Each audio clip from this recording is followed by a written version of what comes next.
Welcome back to the Tamara Show. Today's guests are a powerhouse couple who are best friends and now business partners, life partners, and all around partners in success. Their combined skills and their genuine love story have brought them to this amazing point in their journey. Welcome, Alexci and Tony. Hey. Thank you. Thank you so much for being here. No problem. Thank you for having us. Ah, Jing. So, how did you two meet? Let's hear the story. How did we meet as business partners? No. Oh. No. How did you two meet each other? What was the first So- time, the first interaction? In the Oh, summer, here we go. in the How much summer time do you of have? 2020. Ooh, COVID. Yeah. He was just so on me. Like, he just wanted to just see my face. And I was like, sir, it's a global pandemic. Like, I don't even know you like that. What are we doing? So No, I'm just playing. we met on BOK. With whoever don't know, BOK is a black dating app. Wow. Yeah. I always see their ads. So be okay. Hopefully this drops with enough time. We're getting married. Pay for the wedding, please. Thank you. Just all I'm Sponsor gonna us. say. That's We're good all people. I'm gonna say. We're good people. But yeah, one of my best friend Flex, he was on BOK, and he was just like, yeah, bro, I've been going on multiple dates on BOK. You need to check it out. So I was like, I bet I'll check it out. I was just on there, not really paying it much mind. I went on. Then one day I came across Lexi, and I gave her a little. I don't remember what the first. It was like a dry ass message. I wasn't like, the type to be running down girls in their DMs all crazy. So I probably said like, hey, what's up? Or something real dry. And that was really it. And then, like she said, I started trying to call her, trying to talk to her, trying to FaceTime her. And she wouldn't want to do that. I'm like, what's going Did on? she give her number to you like pretty early? Now we was chilling. I think our first conversation. I remember she was like, oh, I just came back from Atlanta or somewhere, and I was like, "Oh, you outside? It's COVID. You outside?" She was like, "Nah." She was like, "Yeah, I'm like just visiting some family. Yeah. Okay, thank you. And she was like, "Oh no, I'm quarantining right now because I just came back." And I was like, "Okay, cool." Or something like that. I was like, "Oh, when you done quarantining, we need to link up." And then His version is so. she gonna make it serious. Cause she gonna drag it. I'm not She gonna drag it. You just missed so much core details, like so Whatever. much core details. So first of all, it was all cute and dandy of how he just said he came across me. Please, okay. This man was out here just trying to hook up. Okay, he was just swiping through. Which I'm not gonna hold you. My also good best friend Hannah, shout out to Hannah, told me about the app. She was just like, yeah, I've been seeing a lot of black guys on the app, so hello. And so I got on the app, and I came across his profile. When we actually started talking, and we actually got a chance to know each other, this man just said that he was just not even looking through profiles, just swiping. Why you So gotta? So how my profile got in his mix, I don't even know. Because that's the type of gentleman I was looking for, okay? But here we are. Anyway. But I chose you. I know. By my choice. But, okay. Anyway, what's it called? So, yes, all that other stuff was right. We was quarantining, all that good stuff. But then, like, after quarantine was over, he was just like, oh, let's go out on let's go out on a date. He wanted to keep FaceTiming all the time. But the problem is, he would want to FaceTime after 9 p.m. I was working, man. I was working long hours, so I would always call after I got off work. But we were still just in the talking phases of, like, our text. Like, we just got moved over to text messages because I did give him my number because he was taking too long. And I was just like, you know what? We'll both take forever on the app because, like, I won't see the notification. So, like, I'll see it a week later that he responded to me. And then, like, we'll respond, like, he might be active or I might be active. We might talk for a little bit. And then a week or two will go by again. So, it was just, like, at one point I was like, you know what? Seems to be the only conversation I'm keeping up on this app. So, I'm going to just give you my number so I can just stop coming on the app. So, you can just have it from there. That was the only reason why. And then from there, he just was like, let's FaceTime, let's do this. I was like, whoa, I don't know you like that. But it was cute. And then eventually he was like, let's go on a date. And so I was like, okay. But he planned the whole date. He was just like, name some places that you'd like to go. So, And then I was just like, mostly picnics because, you know, it's COVID and stuff like that. So I don't want to do anything crazy.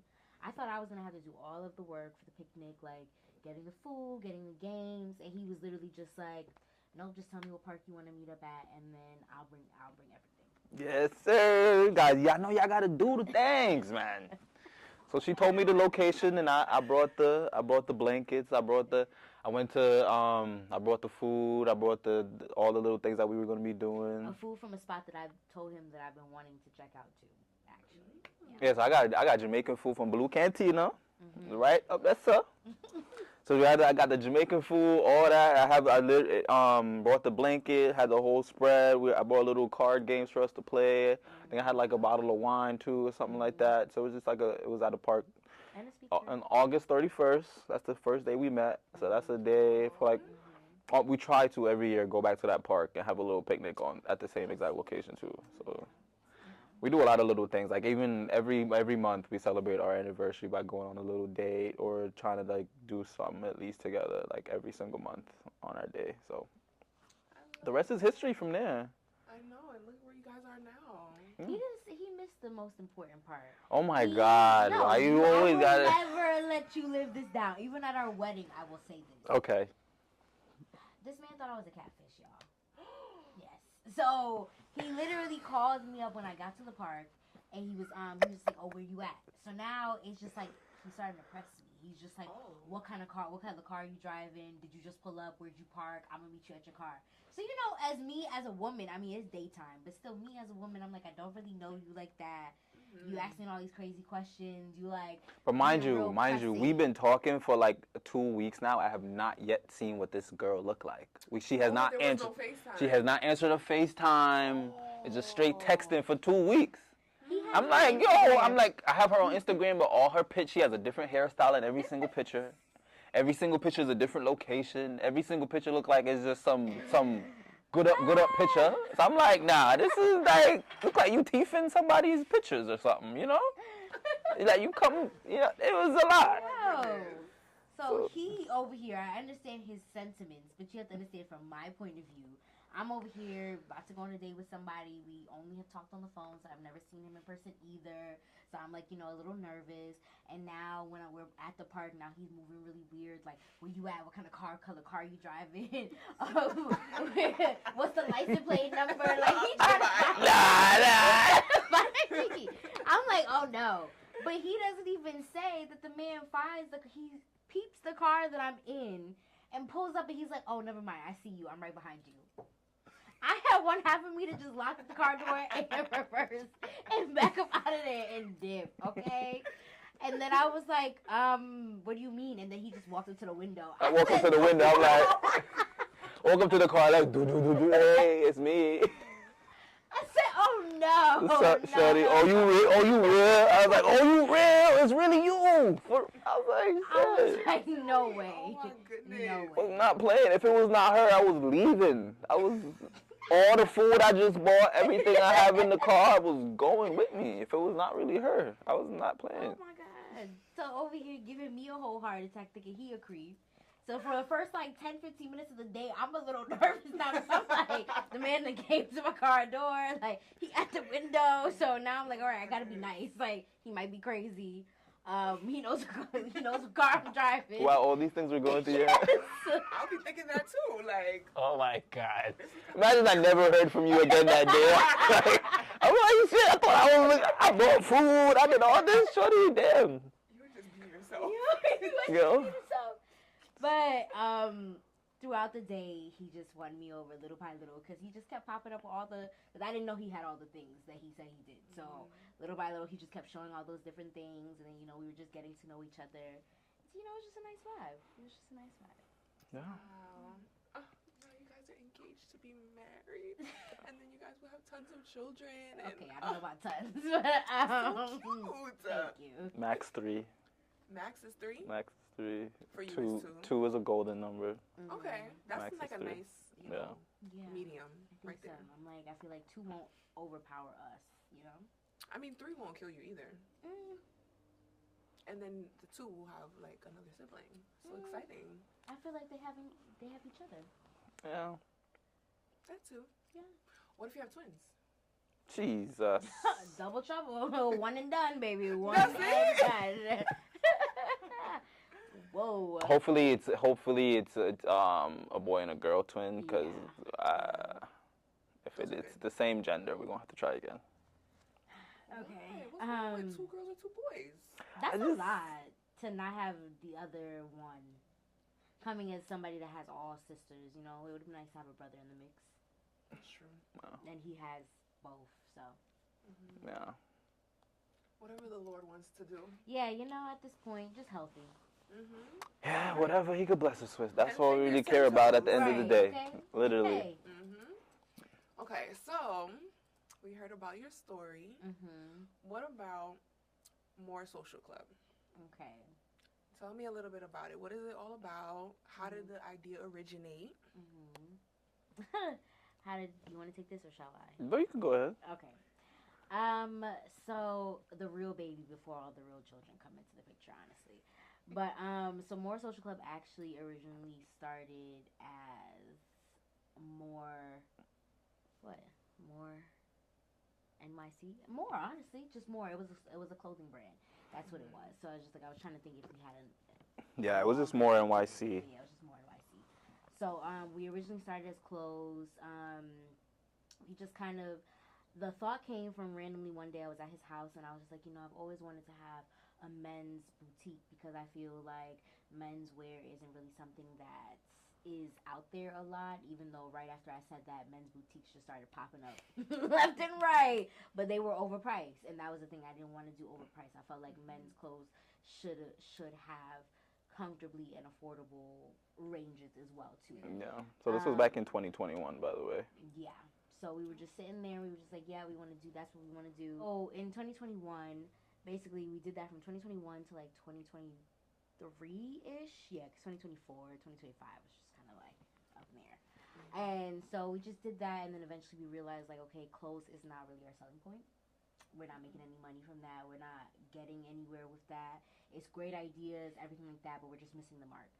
So I was like, but every single year we did a annual adults only field day, and that always was really good. Like, everybody was like, oh, I had so much fun, like I enjoyed it, even if we had a whole new set of people that year that have never known anything about us or done anything. They come out and they're like, oh, I had so much fun, I can't wait for the next year. Come back, but you know, you're like, I can't wait for the next year. So it's just, that always was kind of like a thing. So we kind of just was like, you know what, there really isn't a space for adults to socialize, adults to just network, but not network for work, not network for a purpose or a reason, but just network to meet a new friend. Like, where are the social clubs for us? Where are the clubs that you get a chance to feel like a kid again and just have to do things where it's not really for any real reason? Yeah. For yourself. But we're not really party people. Like, we've kind of grown out of that in our so we're more like, we like wine tours. We like actual sit-down dinners or sit-down little events and things where you get to have a conversation with people and get to really know people on a real intimate level that way. So More Social Club is just, it actually stands for more opportunities for real experiences. So that's what we're all about, is just creating new experiences, different experiences for people to be able to communicate on a genuine level at all throughout. But I'm still having fun, because we actually like to have fun. We like to play games. We like to do interactive things. We like to drink. We actually like to do those things. So now we're not just about just coming and talking. Like, we actually, it's going to be real interactive every time you're around us. It's going to be a game. It's going to be good laughs, good energy, like good vibes all around. That's what we're all about. Okay. So people can just, once they find out about your event, all they need to do is attend. There's no, like, memberships or anything like that. No, where we're at right now is we're just really about building up the community. I feel like eventually we'll get to those places of like membership tiers and different things for certain groups, because I will like to eventually do trips and things of those natures. So I'm like, definitely can't have that open to everybody. But right now I'm like, yeah, I want it to be open to people so that we can grow our community, because then eventually we'll start to do things that's like newsletters or invite only kind of a thing. So it's just like if you see the invitation, RSVP. Once you get the spot, you get the slot. Because we're also really big on. I feel like a lot of social clubs out there, we love the fact that they love to party. They create spaces for Black and brown people, but it's mostly partying. It's mostly just out at the club. It's mostly just music really loud where you can't really hear each other, or too many people where you feel very overwhelmed and you're just like, all right, well, I'm just gonna stay in my little corner with my friends because I'm too uncomfortable to go and talk to other people. So I like to keep our events at 50 is I feel like a max, like if we do like happy hours or big events. And then like our invite onlys will probably be 20 a max, so you can actually get a chance to interact with every single person in the room. Yeah.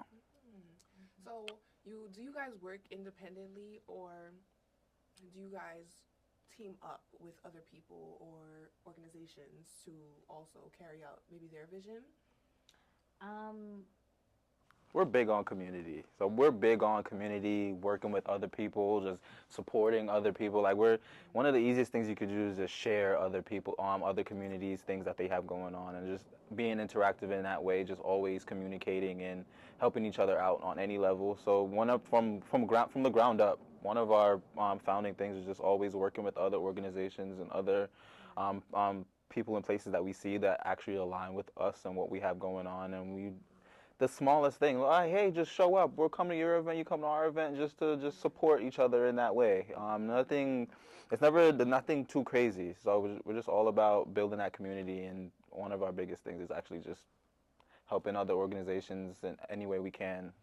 Yeah, definitely agree with just helping out other organizations.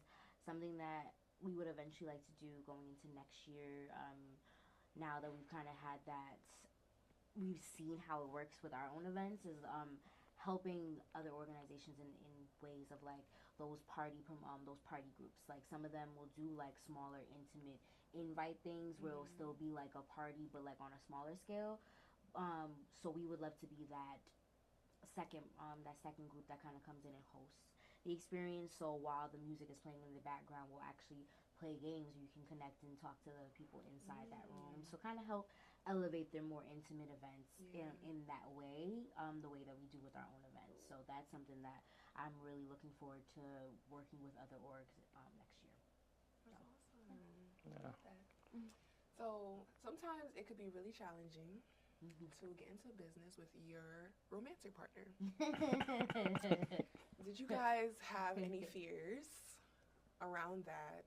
You know, while you guys were probably in the brainstorming season before you guys actually stepped out with like the clothing brand. Yeah. Were there any fears of doing this together? For sure.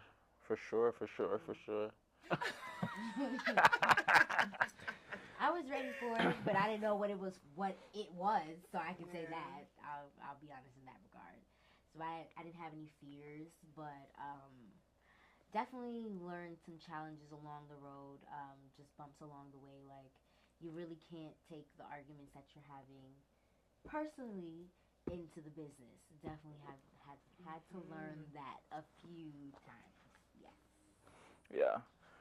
For me, it wasn't the fear of working with my partner per se. It was more of I know we're not the same person. We're not the same. Like, we're very much opposites attract when it comes to us. So it was more of my fear was just like our ideals and our ideas of things clashing, and so much that we just couldn't see eye to eye, and we wouldn't come to like the conclusion of whatever we want to do. But I think we have found a way of kind of like meshing the things that she does best and the things that I do best, and kind of just dwelling those things together and coming together in that way, rather than trying to clash both of our ideas on every single topic or every single level of the business. So yeah, she works on more of the creative things and more of the things like running those ideas and like things like that, and I'm more with my tech brain, I'm more like the behind the scenes, and I'm more making sure all the things are in order, making sure everything's running smoothly, and we have all our ducks in a row in that way. So yeah, that works out well. It balances itself out. Took a lot of trial and error. So I'm curious to hear about maybe some things that. No, let me say it. Let me say it better. I'm curious to hear about some challenges that you guys face in your personal lives Oh. that actually in the end you felt like it was beneficial. Like you really needed that. You needed to go through that tough thing in order for you to really learn something or become better human being or better at whatever it is that you wanted to do. But I'm curious, like for each of you. I'll let you go first. I'm gonna need some time to think on that one. I might need you to repeat the question again. But Some challenges that I face in my personal life that I think have shaped me for the better. I'm the oldest of four, so just in general, my entire life, I would say, it just having to just figure things out for myself. One of the main reasons why I got into tech, I tell this story to everybody all the time. One of the main when my family first got our first desktop in the house, my parents bought the computer, and they was like, oh, we don't know how to put this thing together. We don't know how to use it. You figure it out. Like you're young, you're able to do it. You're smart enough. You could do it. So I ended up having to figure out how to put the computer together, use the computer, and then ended up teaching my parents back in those days how to go on the internet. What's the internet browser? How to browse a computer. Yeah, like the desktop with the tower on the ground and all that, with the monitor and everything.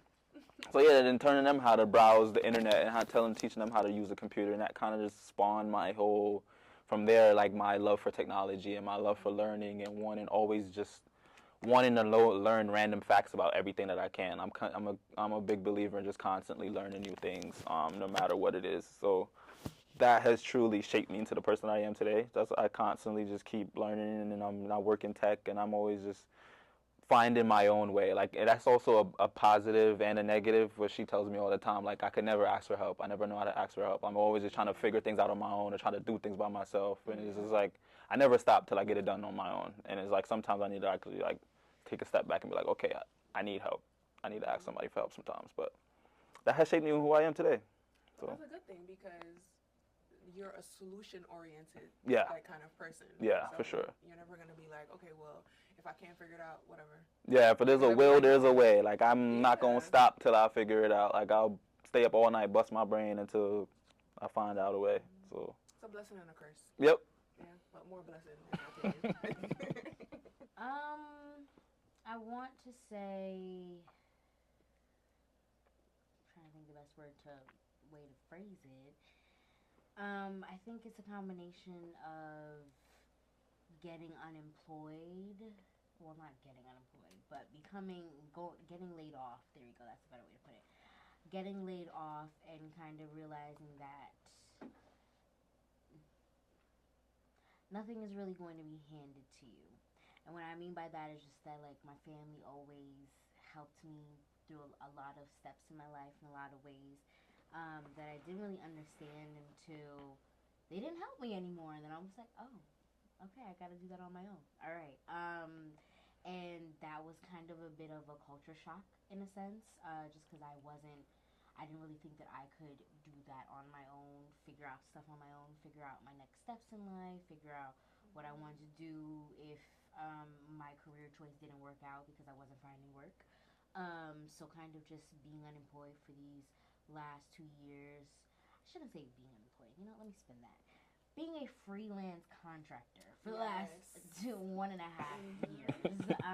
Yeah, because you was working. Yeah. You didn't have a corporate job, but you was working for yourself. So just going through that whole experience of figuring out, trying to get clients on my own, trying to actually get work as a contractor, having to have faith in myself and believe in myself so that people can believe in me and actually give me the job. So it just kind of was like a wow. Like, okay, I realized like a lot this year. That was like one of the biggest things that I was telling people that I would tell like little me is that like you can do it on your own without anybody. So I feel like having the experience of kind of being at my rock bottom, which was like no job now to support myself, having to kind of depend on family, but realizing like they're not really dependable because they weren't giving the support that I thought they were going to give. Not saying that they didn't give support, but just not in the way I thought they were going to give the support. So that was definitely a culture shock of like, okay, I gotta figure it out, and I did, and I'm glad I did because that experience helped me get the job that I have today. So that it was definitely been an interesting journey. I know all about it.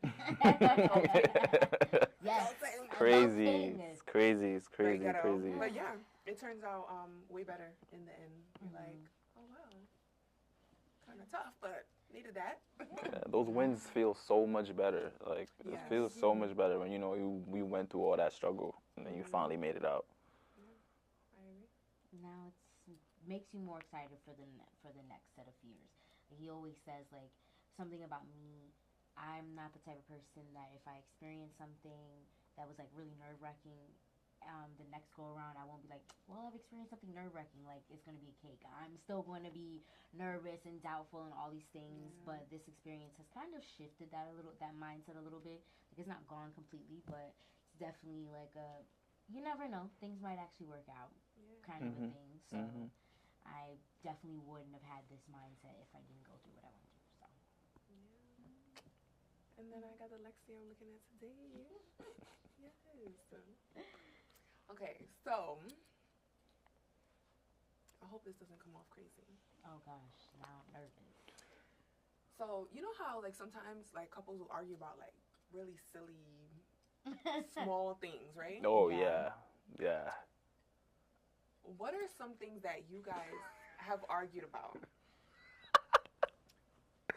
How do I say this? Like, oh my god. It was worth the argument. Oh, it was worth the argument. Yeah. We argued a lot about the clothing brand when it was a clothing brand. Because I'm into fashion. We're both into fashion, and so to a certain extent, but I wouldn't consider myself a designer.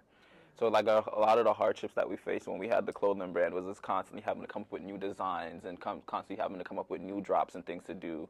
And we were clashing a lot with that of like who does what work, or like who's in charge of what, or whatever the case. And it's like we had a lot of blow up arguments that ended up just like, all right, this is not working. We ended up, and we was like, yeah, this is not working. We need to pivot. We need to do something different. We need to switch it up. And then ultimately that spawned us started talking about, all right, we like going to events. We like hosting events. Like both of us like doing things in an event space. We like communicating with people. We like actual genuine connections. So that kind of shifted us. It's like, all right, let's start a social club. And that kind of, look at that. Now we're here. Okay, birth your firstborn. Yeah. Yeah, literally. That's a good one. I couldn't think of anything. I'm going to double down on that one. Okay. And you guys are pretty early on in your relationship, too, so. Yeah, that was another big mistake. A year into a relationship, not even. A couple months into the relationship, but we already talking growing a business together. After That's a great thing. Craziness on our part. Craziness. We started officially dating 6 months after meeting each other. And we started the business probably 6 months within the relationship, I would say. So yeah, that was just a little crazy in my opinion. Yeah. Oh, that's a good thing. Okay. But then here we are. It's 5 years later. Right. Exactly. All right, y'all. What if you didn't take that chance? You right. I'm not saying the idea would have never came. I'm just saying, so early. So, congratulations on your engagement. Thank you. Thank you. Yes. Very beautiful. I love those photos. What are some tough conversations that you guys have had that you feel have allowed for you to see, okay, this is my person for life? You could big me up on that one. No, you could go. Okay. Now I can big you up. Relax. Anyway, what are some tough conversations? Honestly, everything is tough because like I said, we come from two different worlds. You know, he came from no support, no help for real, got to figure it all out on his own and make it happen. I came from,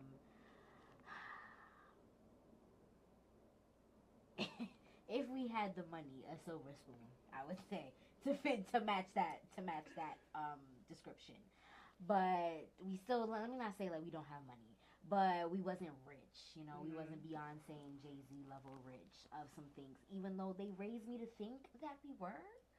So it's just like, you know. Yeah, so that's the difference. They raised you to think that you were, but my family was like, no, we don't got it. Exactly. You will know that we don't got it. And so I've had to, in these last 2 years, come to a lot of those realizations, like,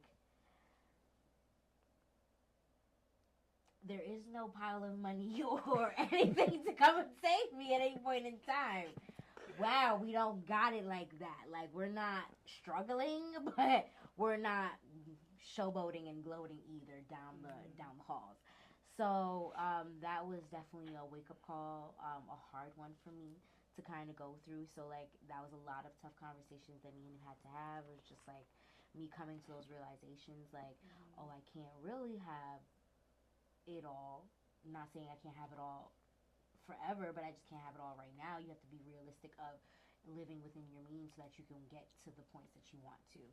And now, especially now that we're getting married, we're trying to get our apartment, and I want to open up an actual business that brings in money consistently myself. So I'm like just thinking of just all those different things, and whenever we can make that all happen, it's just those a lot of realistic conversations that need to happen. And I'm just he's always there to be like, all right, realistically, it's not saying you can't ever make it happen, but it's just like, how can we work this into our right now?